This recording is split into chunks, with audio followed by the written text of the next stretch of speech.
My wife refused to pay for my life-saving surgery and told the doctor, "I won't waste money on a broken husband."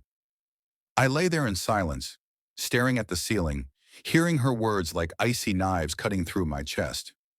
3 days later, she returned for her watch and froze in the doorway. I heard every word through the hospital room door.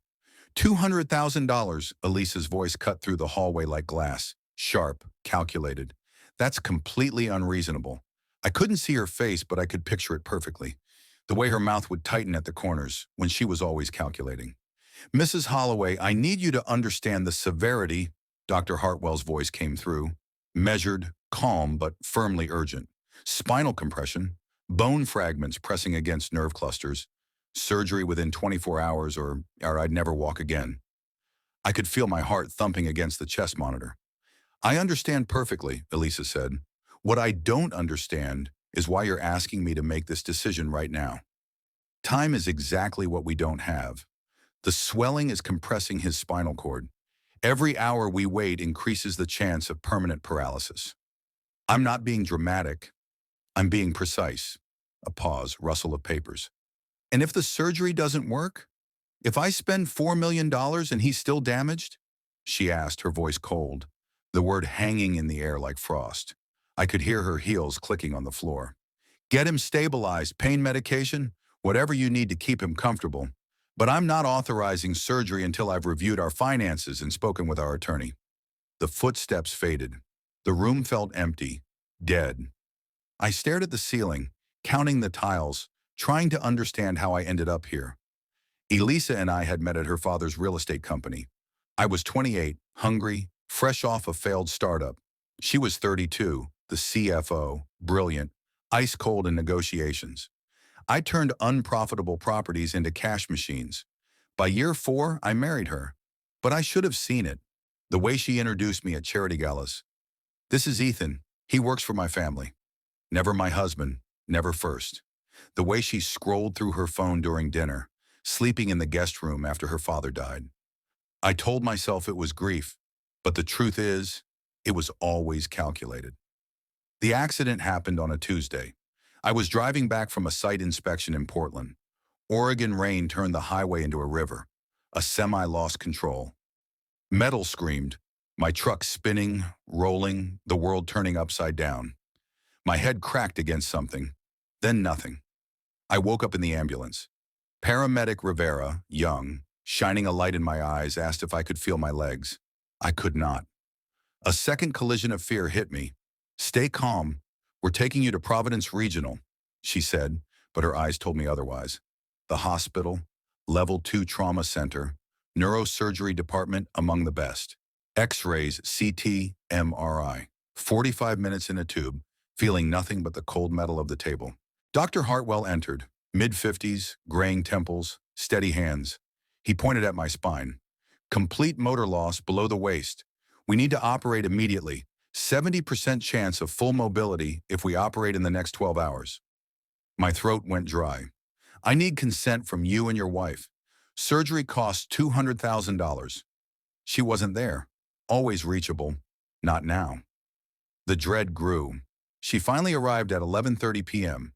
Burberry trench, leather tote, blonde hair neatly pulled back.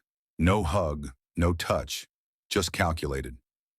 "The company's liquid assets are tied up. Not a good time," she said, her eyes flat, distant, walking away. That's when I heard her call me a bad investment. The word rang through the hallway and my chest froze. Dr. Hartwell entered after. "She signed the refusal of treatment form," he said. I couldn't breathe. She had medical power of attorney. Our update after her father's death was supposed to protect me, not destroy me. Then a man appeared in the doorway, mid-40s, jeans, flannel, bandaged forehead, sling. "I'm Ryan Crawford. I was the other driver," he said. He heard the cost issue. "I'm covering the surgery, full cost. Whatever insurance doesn't pay, I pay." He handed an envelope to Dr. Hartwell. Relief mixed with disbelief on the doctor's face. "One condition," Ryan said. "Don't tell your wife it was me. She thinks insurance covered it. Anonymous donor." "Why?" I asked. "Because I was in a situation once where nobody helped me. I'm not letting that happen again. Surgery at 2 a.m., pre-op at 1:15. Dr. Patel, anesthesiologist, calm, reassuring. You will wake up, she promised. Last thing I remember, Dr. Hartwell above me. We're going to fix this. Then nothing. 9 hours later, I opened my eyes in the ICU. Sister Riley, laptop open. Court black blazer, smile of relief. You're awake. How do you feel? Like I got hit by a truck. She explained the surgery. Bone fragments removed, titanium rods, swelling down. I tried to move my legs. Nothing. Panic returned.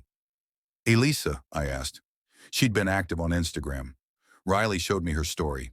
Beach, sunset, cocktail. Self-care isn't selfish. She left me. But Riley had something. Platinum Cartier watch, hospital lost and found. Elisa's. She'd taken it off at the scene. Desperate. When she comes back, we'll be ready, Riley smiled. Physical therapy started day 2. Blake Reynolds, 10 years spinal rehab experience. This is going to hurt, he said. Lifting legs, bending knees, electric pain through my lower body. Day 3, pressure. Can you stand? 1, 2, 3, he said. Legs buckled. 17 attempts. On the 18th, I stood 8 seconds. Progress. Pain and failure intertwined. Riley came every day. Files, legal documents, hospital security footage, audio. Bad investment, refusing treatment. All recorded. Admissible. She'd been embezzling. Design trips, spa, shopping. Riley smiled. We can void the prenup, get you everything. I shook my head. I just want her gone. By day 6, 3 steps with walker. Day 7, bed to window. Agony, sweat pouring, hands shaking. Day 8, 6 a.m. Practice standing without walker. Legs shaking, vision graying. Let her in, I said. Riley opened the door. Elisa entered. Gucci bag, designer sunglasses, obviously from somewhere nice. She paused, surveying me, thinking I was still paralyzed. I took a deep breath. Hello, Elisa, I said. I'm standing.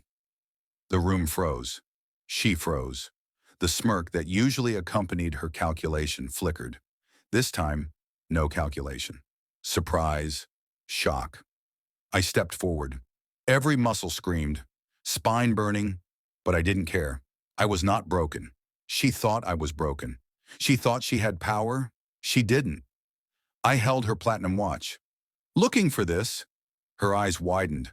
I watched the ice melt, just a little, enough to know that the game had changed. I had survived. I had been abandoned. I had been betrayed. But I had risen. She would never make this mistake again. This isn't just my story. It's a warning. Who stands by you when everything collapses? Who pays the price when love becomes transactional? If you've ever felt abandoned, betrayed, or underestimated, I want to hear your story. Comment below. Share your thoughts. Have you ever faced a broken husband situation? How did you overcome it? Let's talk about it. Your voice matters. This story is about survival, courage, and reclaiming power.